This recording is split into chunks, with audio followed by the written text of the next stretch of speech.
Imagine this. You lie down at night, the lights are off, the room is quiet. But your mind won't shut up. You turn to one side, then the other. An hour passes, then 2. You check the clock again and feel that familiar frustration. Why can't I sleep like I used to? Now here's the surprising part. In Japan, many older adults claim they fall asleep in minutes, using a gentle bedtime routine that takes just 5 minutes. No pills, no supplements, no expensive gadgets, just a few calm movements and breathing habits passed down through generations. But does this simple routine really help insomnia? Or is it just another internet myth? Tonight, we're going to slow everything down and find out. Insomnia is not just trouble sleeping, it's a full-body experience. The racing thoughts, the tight chest, the restless legs, the feeling that your body is tired but your nervous system is wide awake. And as we get older, this problem becomes more common, not because something is wrong with us, but because our sleep system changes with age. Melatonin production drops. Stress hormones stay elevated longer. Muscles and joints hold tension from years of use, and the brain becomes more sensitive to light, noise, and worry. In Japan, instead of fighting sleep, the traditional approach has often been to prepare the body for rest the same way you would prepare a room before guests arrive. Slowly, quietly, with intention. The idea is simple. If you calm the nervous system, release physical tension, and create a predictable signal that the day is ending, sleep follows naturally. This 5-minute bedtime routine isn't designed to knock you out like a sleeping pill. It works on a deeper level. It tells your body, you are safe, you can let go now. The first thing to understand is that insomnia is often not caused by a lack of sleep ability. It is caused by a state of over-alertness. Your body is stuck in day mode. Heart rate slightly elevated, breathing shallow, muscles subtly clenched. Even when you're lying still, your nervous system thinks it needs to stay on guard. Japanese elders have long believed that nighttime rest begins before you get into bed. That's why this routine starts with the body, not the mattress. The routine begins standing or sitting, usually in dim light. No phone, no television, just a few minutes of quiet presence.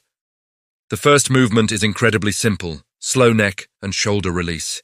You gently drop your chin toward your chest, then slowly roll your head to one side, then the other.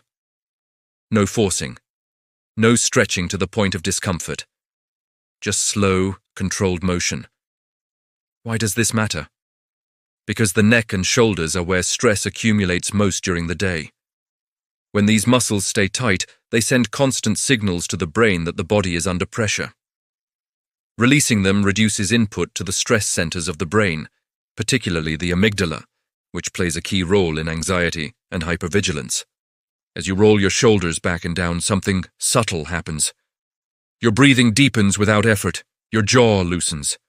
The nervous system begins to shift from sympathetic, the fight or flight state, into parasympathetic, the rest and digest mode. This is not relaxation in the Western sense of collapsing on the couch. It's an active, mindful unwinding. Next comes gentle spinal movement. Japanese routines often include slow forward bends or seated spine flexion. Not yoga poses, but soft movements that follow the breath. As you inhale, you lengthen the spine slightly.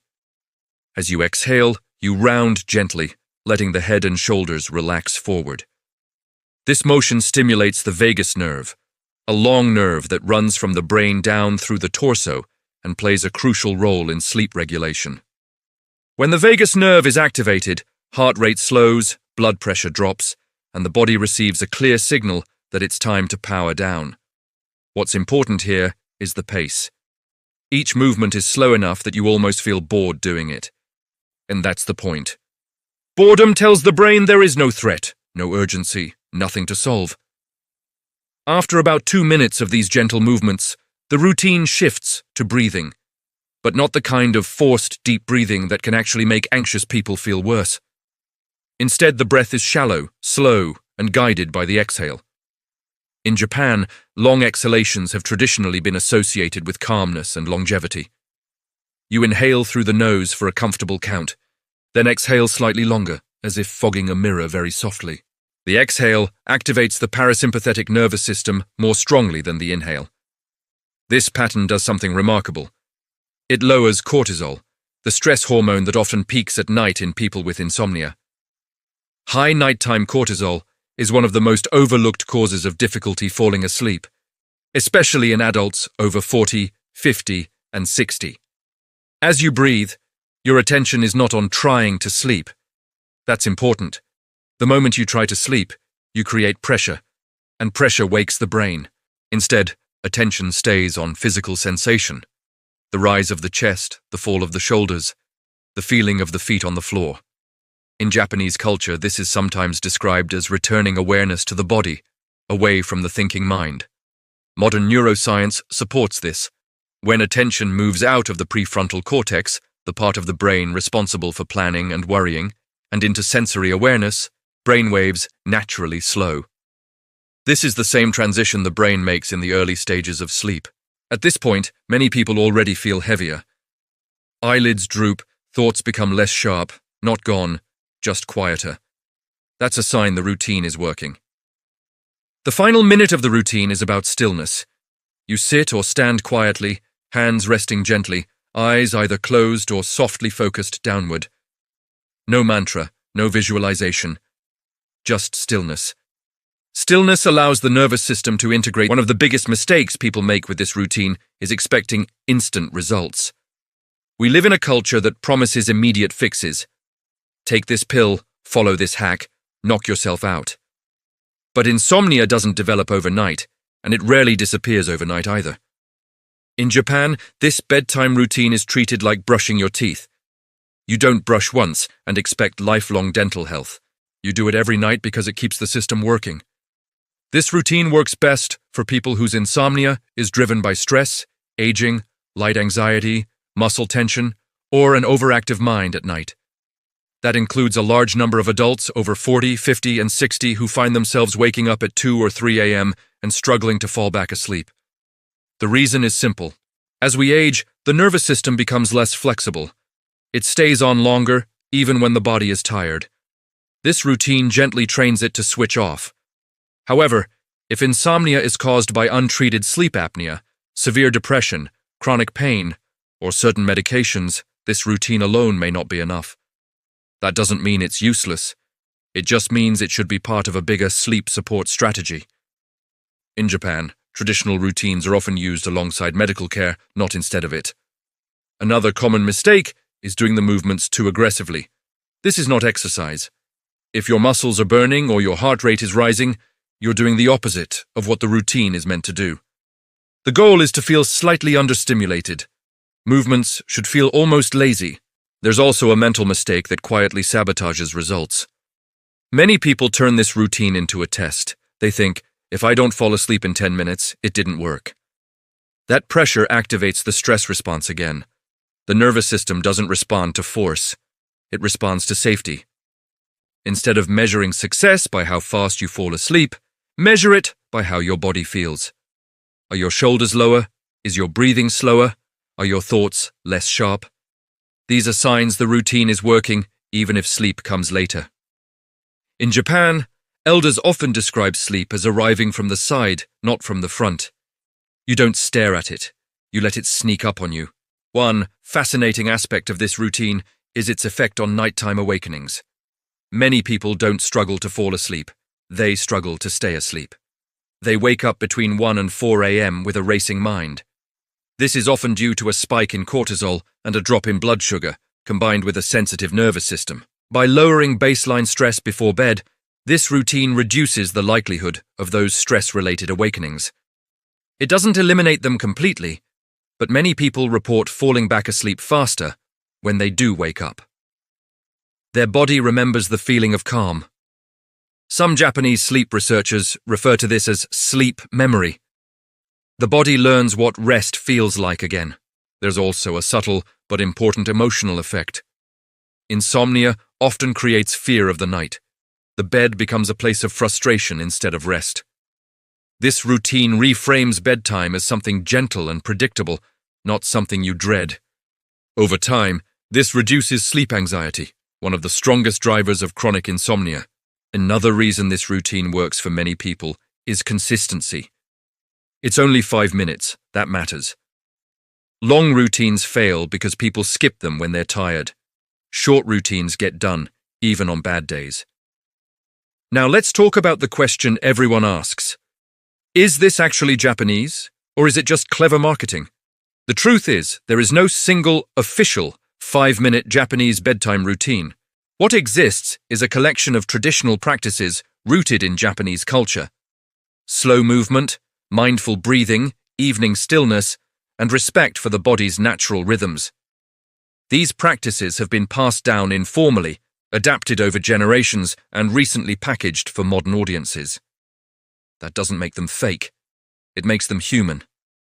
Many of these ideas overlap with modern sleep science, mindfulness-based stress reduction, and cognitive behavioral therapy for insomnia. Different cultures discovered similar truths using different language. The reason Japanese routines get attention is because they emphasize gentleness, no forcing, no optimization, just alignment. And alignment is exactly what the aging body needs. If you're someone who has tried supplements, white noise, blackout curtains, magnesium, if you decide to try this routine, the most important thing is how you approach the first week. Don't treat it as a cure. Treat it as an experiment. In Japan, traditional practices are often introduced gently, without expectation. You observe what changes without judgment. On the first night, you may notice nothing dramatic. You might still take time to fall asleep. That's normal. What you're looking for in the beginning are subtle shifts. Maybe your body feels warmer. Maybe your jaw isn't clenched as tightly. Maybe when you wake up during the night, you don't feel as panicked. These small changes matter more than falling asleep fast because they tell you the nervous system is learning. By the third or fourth night, many people notice that the routine itself starts to feel comforting. The movements become familiar. The breathing feels easier. This familiarity is powerful. The brain loves predictable signals, especially at night. Around the end of the first week, something interesting often happens. Sleep doesn't necessarily become longer, but it becomes deeper. People report fewer tossing and turning moments, fewer vivid anxious thoughts, and a greater sense of rest in the morning, even if total hours don't change much yet. This is because the routine improves sleep quality before it improves sleep quantity. If after a week you feel absolutely no difference at all, no physical calm, no mental slowing, that's a sign to adjust, not quit. Some people need even slower movements. Others benefit from doing the breathing seated instead of standing. The routine should feel like it's meeting your body where it is, not where you think it should be. One important adjustment involves timing. This routine works best when done at the same time each night, ideally 20 to 30 minutes before you want to sleep. Doing it too late, when you're already exhausted, can reduce its effect. Think of it as preparing the landing, not crashing onto the runway. Another key factor is what you don't do afterward. Scrolling your phone, checking emails, or watching stimulating content can undo much of the calming effect. Japanese elders are very intentional about this transition. Once the routine begins, the day is considered finished. Now let's address the big question honestly. Can this 5-minute Japanese bedtime routine really cure insomnia? For some people, yes, especially those with mild to moderate insomnia driven by stress, aging, or nervous system imbalance. For others, it doesn't cure, but it significantly improves sleep without side effects. And for a small group, it may serve as a gateway, the first positive sleep habit that makes other changes possible. What it does not do is override serious medical conditions. It doesn't replace professional care when needed, but it offers something many treatments don't, a sense of control and calm. There's also something deeply human about this approach. Instead of treating sleep as a problem to solve, it treats sleep as a relationship to rebuild.